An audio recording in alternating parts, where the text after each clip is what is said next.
Então vamos lá? Esse é um quadro novo aqui do canal, você pergunta e eu tento responder, ou respondo, né, dependendo do que vocês perguntarem. Lembrando, claro, que algumas perguntas não serão respondidas, então que ação que você deve comprar, comparar uma ação com outra, isso não é pergunta. Se você tiver alguma dúvida pertinente, essa dúvida poderá ser respondida aqui. Por onde que eu envio as perguntas? Então você pode enviar lá pelo meu Instagram, @oraulsena, quando eu abrir os boxes de perguntas, ou no comentário desse próprio vídeo. Fica aí ao seu critério que for mais fácil para você, tá bom?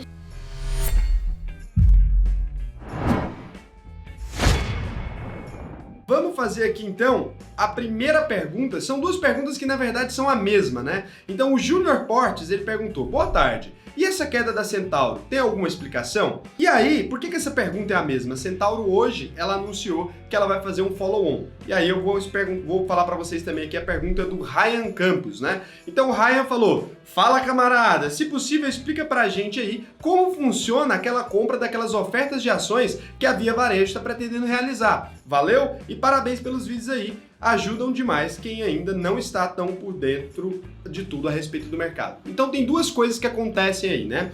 Às vezes uma empresa ela pode estar precisando de dinheiro em caixa e ela faz um follow-on. O que é um follow-on? Nada mais é do que aumentar as ações disponíveis no mercado.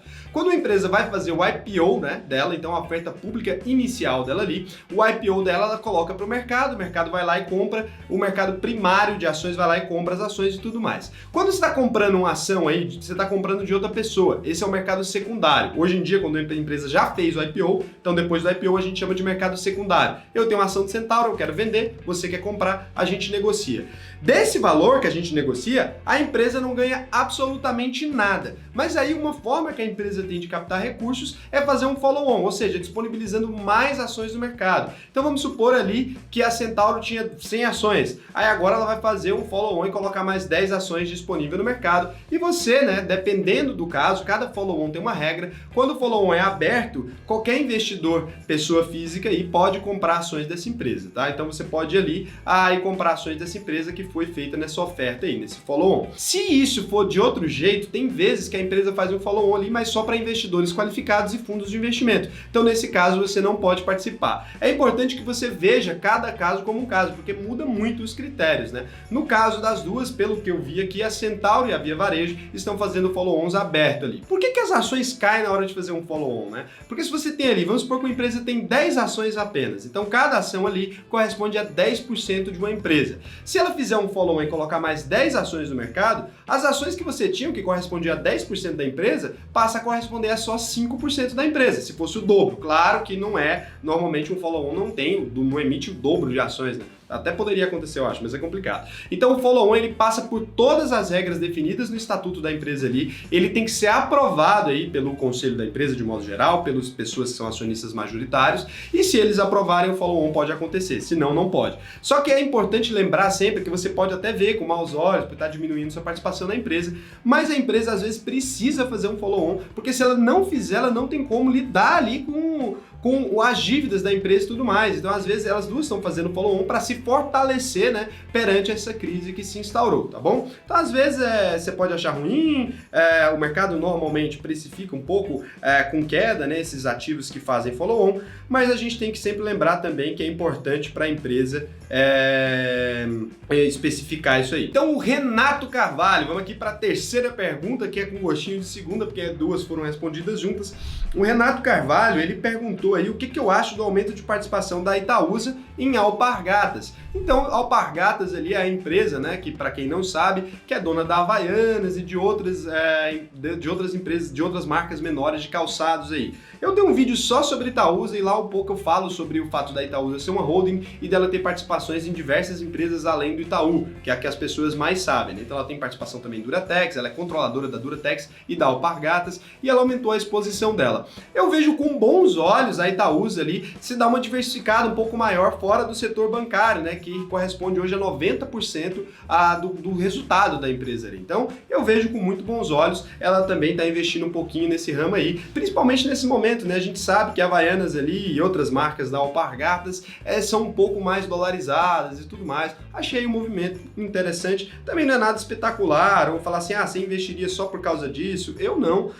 Mas como eu já tenho a empresa em carteira, eu considerei uma coisa bacana. Tem gente que não gosta, eu gosto. Tem gente que compra Itaúsa só por causa do desconto de Itaú, né? Não é meu caso. Eu comprei por causa do combo de empresas que tem ali. Eu comprei por causa da NTS, eu comprei por causa da Alpargatas, eu comprei por causa de várias empresas e não apenas por causa do Itaú, né? Que é, claro, a parte mais importante, mas eu acho sempre bom esse movimento dela de se tornar mais ainda uma holding e menos dependência de um único setor ali. Eu comprei ela justamente para me diversificar mais nessas empresinhas. Então, o Daniel Carneiro, ele fez aqui um comentário pedindo para mim explicar, né? Faz um vídeo do porquê que você não investe em estatais. Então o Daniel fez uma pergunta aí e agradeceu. Valeu, obrigado. Então, valeu, obrigado para você também pela pergunta, Daniel. Então a pergunta aí do Daniel é muito interessante. Muita gente me pergunta ela cotidianamente por que eu não gosto de estatais ou por que eu não invisto em estatais. Apesar de eu ter ali BBSE, e eu tenho outro vídeo aqui que tem uma explicação do porquê que é a única estatal que está na minha carteira. Acontece que as empresas estatais ali, elas não costumam ter uma governança muito boa, né? Então a administração dessas empresas, elas trocam à medida que os políticos são trocados. Então de 4 em 4 anos, quando muda a presidência da República ou quando pertence a um estado, quando muda o governador, normalmente ele renomeia ali a maior parte dos cargos e aí com isso vai-se embora a estabilidade dessa empresa, né? Então esse é um problema que para mim é muito grande, porque toda hora ficar trocando de pessoa que está na governança dessa empresa. A gente sabe que os políticos nem sempre, tá? Sendo bem generoso, nem sempre os políticos escolhem esses cargos pensando na qualidade desses profissionais e é mais no cara é meu brother e tudo mais. Você tem uma empresa que troca de mão toda hora para uma pessoa que você nem sempre confia, que você nem sempre acha que é competente e sem passar ali pelo critério, né, de um grupo de empreendedores privados, porque quando você está falando de acionistas privados, né, que tem a maior parte que tem direito a voto, eles estão sempre pensando no próprio bolso, mas os políticos estão sempre pensando em ter um maior controle na empresa, eles estão sempre pensando em beneficiar uma pessoa e não necessariamente no futuro dessa empresa. Seria bom que não fosse assim, mas é. Além desse problema ainda, as empresas estatais, elas têm outro problema que são a frequente corrupção, que é um pouco maior aí, também sendo muito generoso, nas empresas estatais, nas empresas públicas aí, do que nas empresas privadas. E existe ainda uma interferência, né, ali do poder, dos poderes ali muito maior nas empresas que são do Estado, né, porque essas empresas têm um objetivo ali, não necessariamente de gerar lucro para os acionistas, mas normalmente as empresas estatais, elas têm alguma função social. Toda empresa tem função social, mas elas têm uma função pública ali, né? É como se fosse de todo mundo, é como se a Petrobras fosse sua, o Banco do Brasil fosse seu. Então ali existe uma interferência muito maior na legislação do que essa empresa é obrigada a fazer em determinados momentos. Por essas e várias outras razões, cara, isso aqui é só o topo do iceberg, por essas e várias outras razões, eu evito completamente o setor estatal na minha carteira. Não é que toda empresa estatal seja ruim, é mais um preconceito que eu tenho, né, do que muito mais do fato de todas as empresas estatais serem ruins. A gente tem boas empresas estatais aí, mas é aquela, podendo evitar, no meu caso, eu prefiro, tá? É uma opção muito viável, na minha opinião. O Pedro, ele fez um comentário ali, tem um vídeo que eu fiz sobre 4 formas de investir no exterior. Nesse vídeo, né, ele comentou, e as empresas que possuem produtos cotados em dólar ou vendem a maior parte para o exterior? Essas são as empresas dolarizadas. Quando você está investindo nessas empresas, você não necessariamente está investindo no exterior, né, porque você está investindo em empresa brasileira, mas que tem grande exportação. Eu considero bom também tenho o Klabin na minha carteira, tenho o Suzano também, tem o VEG, que tem boa parte da receita dolarizada. Eu acho essas empresas muito boas também. É uma boa forma, claro, de se expor aí ao dólar. Então agora a gente vai para a última pergunta aqui, que é a do Eduardo Pereira, né? Então o Eduardo Pereira, na maior das gentilezas e das safadezas ali, me perguntou BBDC3 ou BBDC4? Qual a diferença? Então, o que o Eduardo quer saber é se as ações de Bradesco são melhores preferenciais ou ordinárias? E aí é uma pergunta um pouco mais complexa, porque na verdade a gente não pode falar só de BBDC3 ou BBDC4. A gente tem que falar de ações ON, PN ou Units, né?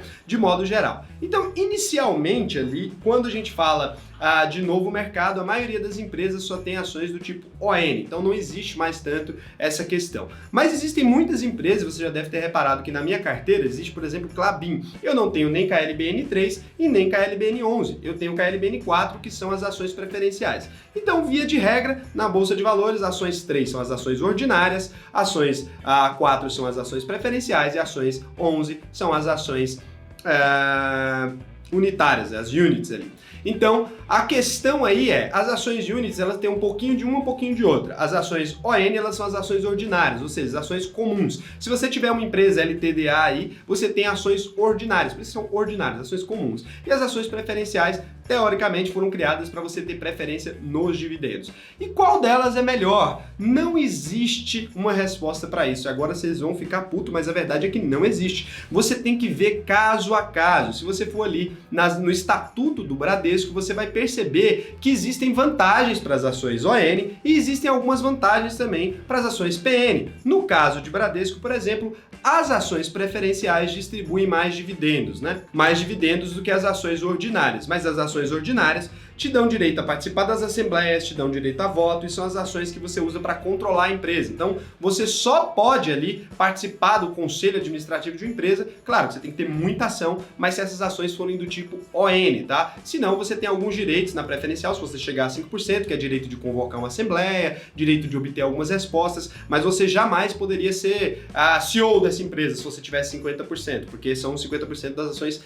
preferenciais. Elas só dão direito ali ao pagamento de dividendos. Tá bom, Raul, e para quem é investidor pequeno, por que no seu caso você optou por escolher KLBN4 em vez de KLBN3? Primeiro, porque as ações de KLBN4, elas têm tag along, da mesma forma que BBDC4 também tem tag along. Ou seja, em um caso de venda, que seria o maior problema das ações PN, é se você encontrar uma ação PN sem tag along, aí de fato não compensa. Mas se você tiver tag along, em um caso de venda, você vai ter o mesmo direito de vender pelo mesmo valor que os caras que venderam as ações de tipo 3, as ações ON. Então, no caso de Klabin, ela passou nesse aspecto para mim, ou seja, ela tem tag along. Eu não tenho dinheiro suficiente para comprar ações a nível de votar num conselho. Eu não tenho interesse em participar das assembleias e a única coisa que eu quero da Klabin são o pagamento de dividendos. Então, na hora que eu comparei ali as Klabin 3, 4 e 11, a Klabin 4, ela estava pagando mais dividendos na data que eu comprei. Então, ela tinha um prêmio maior em dividendos, que era a única coisa que me interessava. Então, como essa era a única coisa que eu tinha interesse, eu optei por comprar a KLBN4. Se fosse a 3 que estivesse pagando mais, eu teria comprado a 3. Se fosse a 11, eu teria comprado a 11 no dia que eu comprei pela primeira vez. Depois disso, eu não continuei olhando, porque eu não vou cada vez ficar comprando, né? É um tipo de ação diferente. Eu prefiro ter as mesmas ações do mesmo tipo ali. Então, você sempre tem que olhar o estatuto dessa empresa, tá? E você tem que ver ali o que vale mais a pena para você. Se as vantagens que estão ali te interessam no estatuto da empresa ou se as ações preferenciais podem te ser suficientes. Então, desde que tenha tag along e desde que tenha um prêmio maior, eu prefiro sempre as de tipo 4. Raul, e a liquidez? Esse é um aspecto muito importante também, né? Nas ações de banco, por exemplo, as ações preferenciais são mais líquidas. Elas têm mais negociações do que as ações do tipo ON, que são as ações do tipo 3. Então, em alguns casos também, além de ter um dividendo um pouco maior, você sempre tem que olhar, mas além de ter um dividendo um pouco maior na maioria dos bancos, as ações de tipo 4 ainda têm um direito... ainda estão pagando um pouco mais de prêmio na relação dos dividendos ali. Além disso ainda, para além desse fato, pode estar especificado ali em estatuto outras vantagens. Por exemplo, BBDC4 paga mais dividendos do que BBDC3, percentualmente mesmo, é 10% a mais. Aí, lógico, o mercado dá uma elevadinha ali no preço dela, mas aí se você olhar o dividend yield, às vezes pode compensar. Então é uma coisa muito caso a caso, que eu não tenho como dar uma resposta de bate-pronto, tá? Muita gente, né, que é mais holder raiz aí, o cara vai defender sempre que você, para ser sócio da empresa, você teria que ter as ações de tipo 3. Mas isso aí não costuma passar de duas prensas no canto e perguntar por quê. Se você pergunta por quê, ou se a ação não tiver tag along e ela estiver distribuindo um dividendo menor, maior, ele vai começar a falar que é assembleia, ele vai começar a falar que é as ações que o sócio tem, ele vai começar a inventar alguma coisa, mas ele não vai conseguir dar uma resposta convincente, porque os grandes problemas são esses aí, tá bom? Então o vídeo de hoje foi basicamente esse. Agora, se você quiser fazer alguma pergunta, fica à vontade. Se você gostou desse formato, eu preciso que você me dê like para eu saber, porque é a única métrica que eu tenho para saber se está funcionando o vídeo para vocês ou não. Agora vocês não vão me ver desligando a câmera, porque esse foi um vídeo com edição. Um beijão, até o próximo.